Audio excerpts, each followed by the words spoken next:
আর শুণ শুণ সুজ্ঞাতন দেই করি মন এটা ব্রহ্ম বৈবর্ত পুরাণর কথা কর হে শ্রবণ। আহে শুণ শুণ সুজ্ঞাতন দেই করি মন ব্রহ্ম বৈবর্ত পুরাণ করুছি গায়ন। আগ মারিক পুর বলিবে এক রাজ্য নাম সে রাজ্যে রহুଥିଲେ গো ধনেশ্বর কোণ।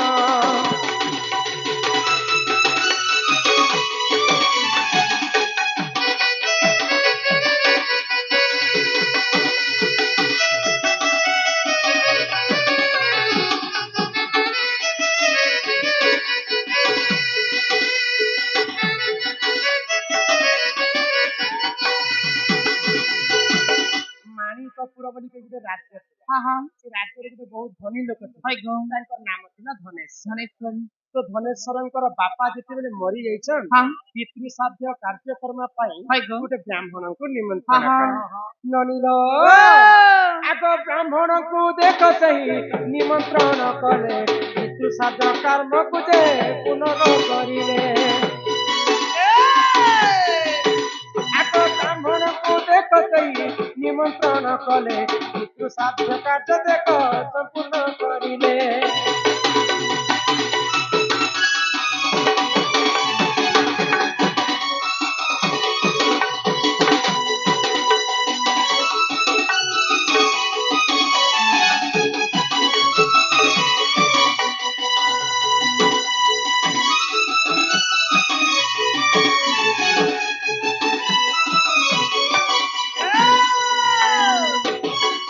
ଧନେଶ୍ୱର ତାଙ୍କର ପିତାଙ୍କର ପିତୃ ଶ୍ରାଦ୍ଧ କରିବା ପାଇଁ ଗୋଟେ ବ୍ରାହ୍ମଣଙ୍କୁ ଡାକିଲେ। ବ୍ରାହ୍ମଣ ଯେତେବେଳେ ପିତୃ ଶ୍ରାଦ୍ଧ କାର୍ଯ୍ୟ ସମ୍ପୂର୍ଣ୍ଣ କଲେ ସେଇ ସମୟରେ ବ୍ରାହ୍ମଣ ମାନଙ୍କୁ ଆମେ ଦାନ ଦକ୍ଷିଣା ଦେଖୁ। ତ ଧନେଶ୍ୱର ତ ବହୁତ ଧନୀ ଲୋକ ଥିଲେ। ତ ଧନ ଧାନ୍ୟ ସୁନା ଗହଣା ଦେଇକରି ଗୋଟେ ଅନୁଖା ଗୋଟେ ବହୁତ ସୁନ୍ଦର ଜମିଟେ ତାଙ୍କୁ ଦାନ କଲେ। ये कलिजुगे भी एक पात दुई पात जदि लागुचे पुष्कर पुष्कर बेले जमी दान सुवर्ण दान गो दान केते दान बहुत दान देथिले आउ से माने पुण्य अर्जन करिले। तो सेई समय रे काना हैला आगो किछि दिन पर देखो होइला मरण हेतु अंते जहा हैला सुनो साधु जन। धनेशଙ୍କ पुत्र देखो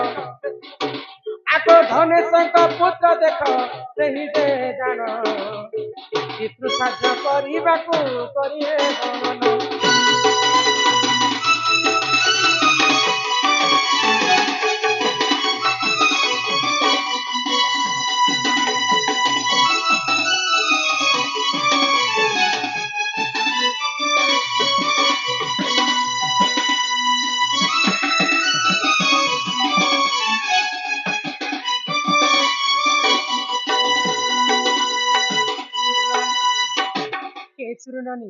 तो ଧନେଶ୍ୱର କିଛି ଦିନ ପରେ ତାର ମୃତ୍ୟୁ ହେଲା। ତାଙ୍କର ପୁଅ ଗୋଟେ ଥିଲେ ତାଙ୍କର ପୁଅର ନାଁ ହଉଛି ଦିନପ୍ରଭା। ତ ଦିନପ୍ରଭା ଚିନ୍ତା କଲେ ମୋର ବାପା ତ ମରିଗଲେ ମୋ ଏଠି ଯେତେ ଜମି ବାଡି ଅଛି ସବୁ ମତେ ଦେଖିବାକୁ ପଡେ। ତ ଧନେଶ୍ୱରଙ୍କର ପୁଅ ଦିନପ୍ରଭା ଚିନ୍ତା କଲା ମୋର ବାପା ପୂର୍ବରୁ ମୋର ପୁରୁଷାରୁ ଅର୍ଜି ଦେଇଥିବା ଜମିକୁ ଗୋଟେ ବ୍ରାହ୍ମଣଙ୍କୁ ଦାନ ଦେଇ ବଳେ ବଳେ କୌଶଳେ ମୁଇଁ ସେ ବ୍ରାହ୍ମଣଙ୍କ ଠାରୁ ସେ ଜମି ମତେ ଯେନ୍ତା କରିକି ଛଣେଇ ଆଣିବେ।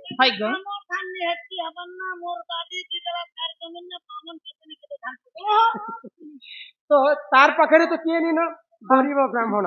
ମୋର ପାଖେ ଧନ ସମ୍ପତ୍ତି ବଳ ବୁଦ୍ଧି ସବୁ ଅଛି ଯେନ୍ତା କରିବି ତାକୁ ଛଣେଇ ଆଣିବି ବୋଇଲେ ଆଉ ବ୍ରାହ୍ମଣଙ୍କର ପାଶକେ ଦିନପ୍ରଭା ଦେଇଛନ୍ ଯେନ୍ ମୋର ବାପା ପିତୃ ଶ୍ରାଦ୍ଧ କଲା ପରେ ତମକୁ ଜମି ଦାନ ଦେଇଛନ୍ ସେ ଜମିଟା ମତେ ୱାପସ ଦେଇଦିଅ। ଆଉ हमर तो कमिया धमिया नहीं ना मोर फेर ट्रैक्टर से जे मोर दादी जेन जमीन ने दिथिला हमके फिरे दिया। तो जेते बेले ब्राह्मण गुलगुला ही कर फिरे देछन तांको कहले देइथिबा जमी को जदि तुमे फिरे नउ छबे तमे केन पापटा लागिथिबा तुमको जानि छ केन पापटा लागबा से पाप ऊपरे तुमको गणना हेबा जेबे तुमे मरि जीवो संजीवनी पुर रे जमराज ही तुमको दंड देबे।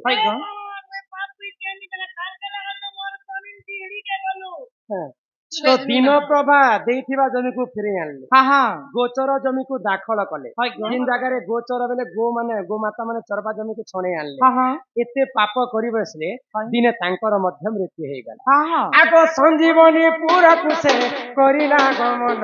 हेतु अंते ताहेला सुर देई मन संजीवनी पूरा कुसे करिला गमन हेतु अंते ताहेला सुर देई मन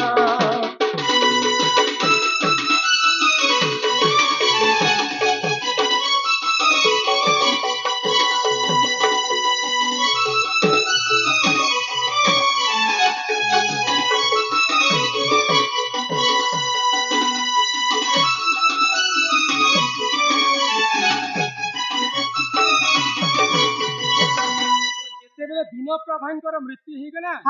चित्रगुप्त को जम कहले जे ई दिन प्रभा किन किन पाप कंच हिसाब किताब मत दरकार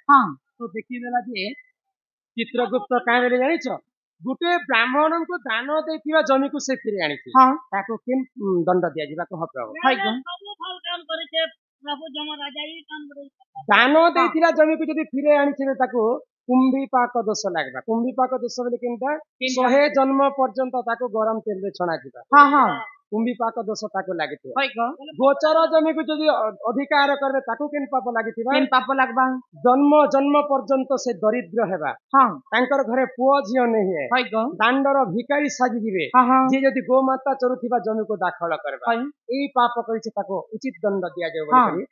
चित्रगुप्त कहले तो दिन प्रभा सेते पाप करिथिले बोली करते माने जन्म जन्म 7 पीढ़ी पर्यंत से माने 100 जन्म पर्यंत से कुंभीपाक दोष तेल रे छानले तांके हां आ दरिद्र हिक 7 जन्म 7 पीढ़ी पर्यंत से रहिथिले एते एते पाप करिथिले बोली हां बुझी पारिछ इटा ब्रह्मवैवर्त पुराण रे लेखा अछि जमीन बाड़ी बिकरा जगह करे ने करबो न ड्राडरी करबो नहीं आर पछे ताने दीदा पछे एही परि जानो पुराणर विधान ब्रह्मवैवर्त पुराणे रहिति प्रमाण एही परि जानो पुराणर विधान ब्रह्मवैवर्त पुराणे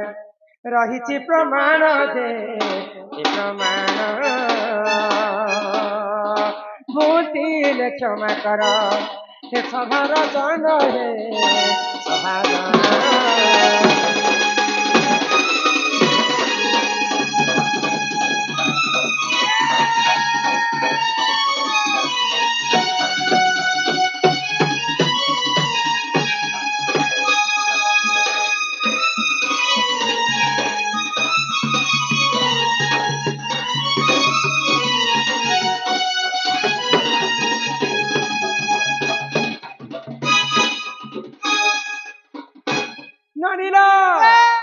गुरु बिना जे पाठनी कौड़ी निहाती हाथ बिन पैसा रे जदी बाजार के दिबा समस्त को आगे हेने हमें गुरु वंदना देखि करमा बहन आगो तुम्भे जेते बेले जन्म होइलम आगो निशा अध राति कालरम जेते जण चेता तिले गो मोहन सुनिबे सभार जन गो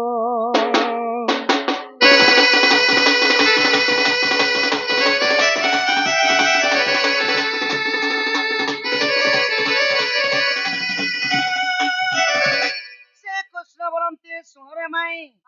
आसी कृष्ण बोलती सुनो गो माई मो जन्म चरित्र एबे सुनो मन देई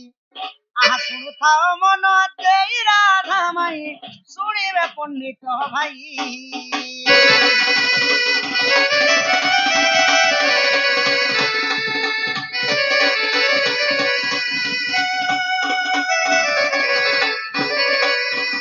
सखीरे भाद्रव मास अष्टमी दिन मोहन क्षेत्र मुहली जन्म मो पिता वसुदेव गो माता मोर देवकी मथुरा रे जन्म हेली राधा माई गोपपुर वास स्थान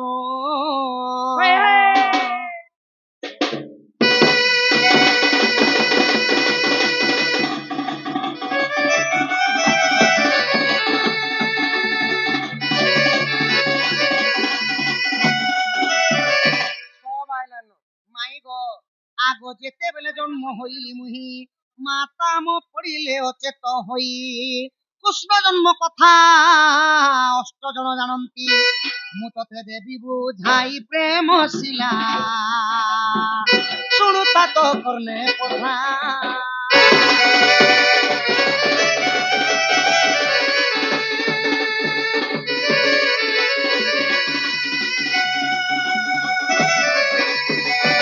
মাই গো ভাদ্রব মাস কৃষ্ণ পক্ষ অষ্টমীর দিন আদ্যবার মানে কস রবিবার দিন কৃষ্ণ জন্ম হেলে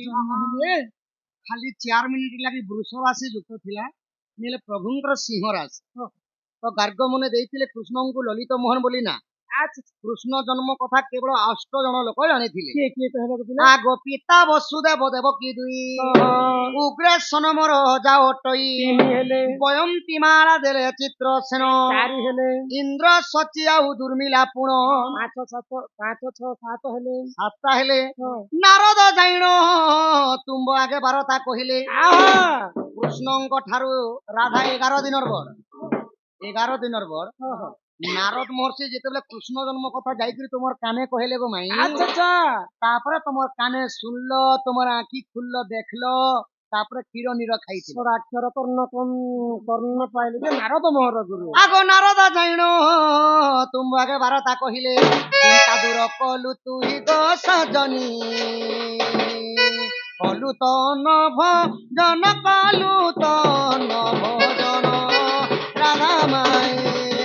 হরি বংশরে প্রমাণ হরি বংশরে প্রমাণ রাধা মাই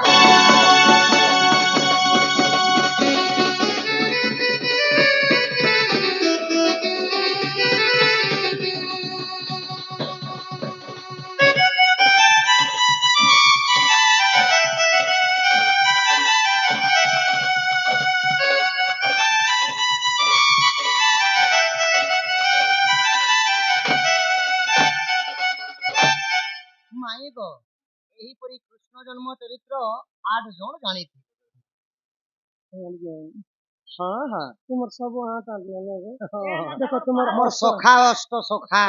ଜନ୍ମଦିନ ହେଲି ବି ଯେ 8 ମାସେ ପୁଣି ଜନ୍ମ ଦିବସ ବି ପାଳନ କରସ ସେଥି ଲାଗି ଅଷ୍ଟମୀର ଦିନେ ଆଉ ଗো ମାଇ ଏହିପରି 8 ଜଣ ମଧ୍ୟ ହଏ ହଏ ଅଷ୍ଟ ମଲ୍ୟକୁ ବି ମାରିଥିଲ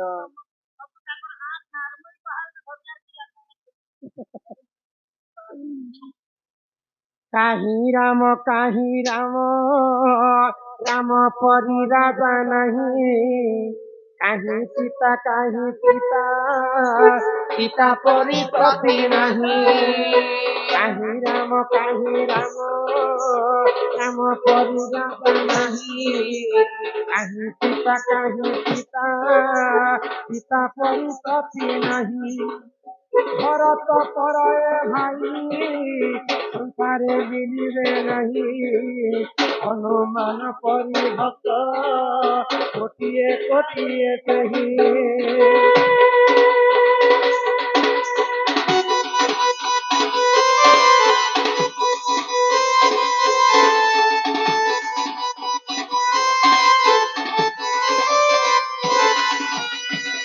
পিতৃ সত্য পালি রাম বলে দেহ ঘোর মন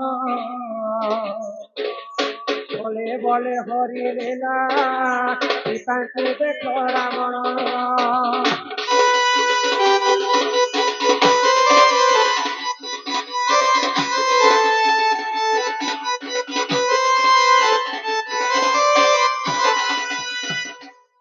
বাপ ধন মোহর খোলা কান্হ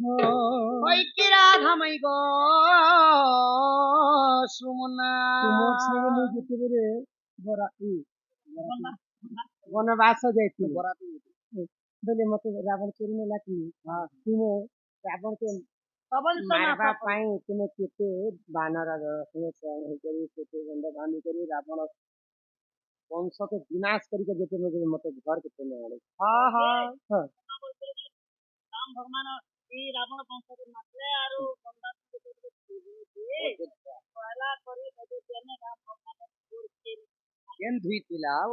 କାହିଁ ରାମ ରାମ ପରି ରାଜା ନାହିଁ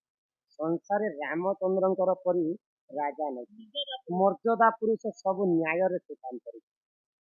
କାହିଁ ରାମ ରାମ ପରି ରାଜା ନାହିଁ, କାହିଁ ସୀତା ସୀତା ପରି ସତୀ ନାହିଁ, ସୀତାଙ୍କର ପରି ସତୀ ସ୍ତ୍ରୀ କୌଣସି ସ୍ତ୍ରୀ ହୋଇନଥାଏ, କାହିଁ କୈକେୟୀ ପରି ମା ବି ନାହିଁ, କୈକେୟୀ ଲାଗି ରାମଚନ୍ଦ୍ର ବନବାସ କଲେ, କିନ୍ତୁ କବି ଲେଖିଲେ ଯେ କୈକେୟୀ ପରି ମା ନାହିଁ।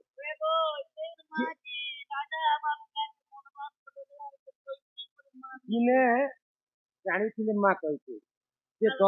ଦଶରଥ ରାଜା ପରେ ପରେ ମଲା ପରେ ଯିଏ ଯଦି ଅଯୋଧ୍ୟାରେ ସୂର୍ଯ୍ୟବଂଶୀର ଯିଏ ଯଦି ରାଜା ହେବା ବୋଲେ ତାର ମୃତ୍ୟୁ ହେବାର ଥିଲା, ତ ଭଲେ ମୋର ପୁଅ ଭରତ ପଛେ ରାଜା ହବାର ତାର ମୃତ୍ୟୁ ହେଇଛି, କିନ୍ତୁ ରାମଚନ୍ଦ୍ର ବଞ୍ଚିଗଲେ କରି ରାମଚନ୍ଦ୍ରକୁ 14 ବର୍ଷ ବନବାସ ତେଣୁକରି କୈକେୟୀ ପରି ମା ନେଇ ବୋଲି କହିଲେ ବୋଲେ କାଣା କି ଦୈବ ଦୌଡ଼ି ମଣିଷ ଗାଈ ଜେଣିକି ଟାଣିଲେ ତେଣିକି ଯାଇ ଲକ୍ଷ୍ମଣ ମୁଇଁ ଭରତ ମୁଇଁ ରାଜା ନିଏ ବୋଲି ମାମୁ ଦଶରଥ ଯଦି ଦଶରଥଙ୍କର ପୁତ୍ର ଯଦି ଭରତ ରାଜା ହେଇଥିଲେ ଭରତ ମୃତ୍ୟୁ ହେଇଯାଇଥିଲା, ରାମ ଭଗବାନ ଭରତ ଭଗବାନ ତ ମାରେ କିଏ, ତ ଭରତ ପରି ଭାଇ କୈକେୟୀ ପରି ମା ନାହିଁ, ହନୁମାନଙ୍କର ପରି ଭକ୍ତ ନାହିଁ, କେତେ କେତେ ହନୁମାନ ରାମଚନ୍ଦ୍ରକୁ କେତେ ସାହାଯ୍ୟ ହେଇଥିଲେ ବୋଲିକରି ହନୁମାନଙ୍କର ପରି ଭକ୍ତ ନାହିଁ, ଆଉ ଭରତଙ୍କର ପରି ଭାଇ ନାହିଁ। ଭରତ ଚାହୁଁଥିଲେ ରାଜା ନିଜେ ହେଇଯିବେ, ରାମ ଗଲା ତ ଗଲା ବନବାସ ଗଲା, ମୋର ବଡମାର ପିଲା ତ ଯେତେବେଳେ ଭରତ ରାମଚନ୍ଦ୍ର ସୀତାଙ୍କ ଘରକେ ଫେରେଇଛନ୍, ସର୍ବପ୍ରଥମେ ଭାଇ ଭରତ ତାଙ୍କର ପାଦ ବୁଝିପାରୁଛ। ତୃତୀୟରେ ରାମଚନ୍ଦ୍ର ଯେତେବେଳେ ବନବାସକୁ ଗଲେ ତ ସମସ୍ତେ ଅଯୋଧ୍ୟାବାସୀ ରାମଚନ୍ଦ୍ରକୁ ଛାଡବା ପାଇଁ ଆସିଛନ୍, ତ ସମସ୍ତେ କାନ୍ଦୁଛନ୍, ରାମଚନ୍ଦ୍ର ପଳେଇ ଯାଇଛନ୍।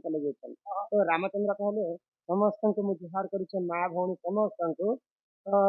ନର ନାରୀ ଯେତେ ବି ଅଛ ତୁମେ ଘରକୁ ଯାଅ ବୋଲିକରି ମୁଁ 14 ବର୍ଷ କେବଳ 14 ଦିନ ପରି ଲାଗବା ତ ଯେତେବେଳେ ଅଯୋଧ୍ୟାକୁ ଫେରିଛନ୍ ଦେଖିଲେ ଯେ କିନ୍ନର ସମାଜର ଲୋକମାନେ ସମସ୍ତେ ବାରଦ୍ୱାରେ ଠିଆ ଅଛି। କିନ୍ନର ମାନଙ୍କୁ ପଚରାଲେ ରାମଚନ୍ଦ୍ର ଯେ ତୁମେ କାହିଁକି ବାରଦ୍ୱାରେ ଠିଆ ହଉଛ,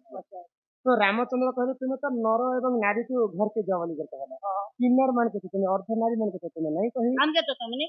ସେଥିପାଇଁ 14 ବର୍ଷ ତୁମର ଅପେକ୍ଷାରେ ଆମେ ଜଗି ରହିଛୁ କେବେ ରାମଚନ୍ଦ୍ର ତମର ପାଇଁ ତୁମେ କରିପାରିଲ, ମୁଁ ତମକୁ ଆଶୀର୍ବାଦ କରୁଛି ଆଜି ଠାରୁ ତୁମେ ମାନେ ଯାହାର ମୁଣ୍ଡ ଉପରେ ଯଦି ହାତ ରଖିଦେବ ଆଶୀର୍ବାଦ କରିବ ସେଟା ଆଶୀର୍ବାଦ ହେଇଯିବା ତାଙ୍କର ମଙ୍ଗଳମୟ। ଦ୍ୱିତୀୟରେ କିନ୍ନର ସମାଜ ମାନେ ରାମଚନ୍ଦ୍ରଙ୍କର ପାଦ ପ୍ରଥମରେ ଭରତ ଧୋଇଥିଲେ, ତାପରେ ଦ୍ୱିତୀୟରେ କିନ୍ନର ସମାଜ। ସେଥିଲାଗି ଆଜିକାଲି ଆମେ ଯଦି ଏକୋଶିଆ ଯାହା କର୍ମା ଛୁଆ ପିଲାମାନେ ଯଦି ହେବେ କିନ୍ନର ମାନଙ୍କୁ ଅର୍ଦ୍ଧ ନାରୀ ଈଶ୍ୱର କହିବେ, ସେମାନଙ୍କର ଆଶୀର୍ବାଦ ଆମର ମୁଣ୍ଡ ଉପରେ ଲାଗିଥାଏ, ରାମଚନ୍ଦ୍ରଙ୍କର ଆଶୀର୍ବାଦ। ଏହିପରି ଜାଣ ଜନ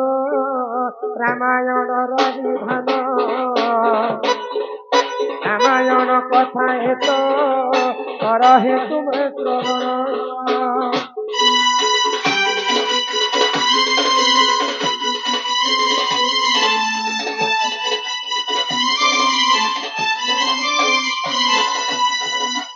ଶୁଣି ରାଧିକା ହଇଲେ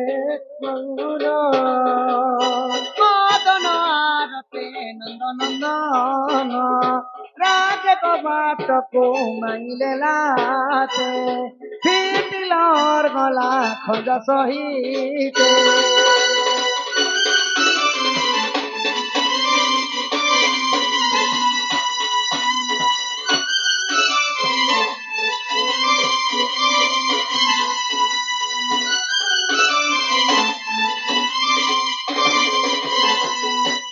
ଆମ ଭିତରକୁ ଗଲେ ଉଠରାଇ ବୋଲି ବେନି ବୁଜ ତୁଲି, ପଲଙ୍କ ପରେ ବସିଲେ ନାନା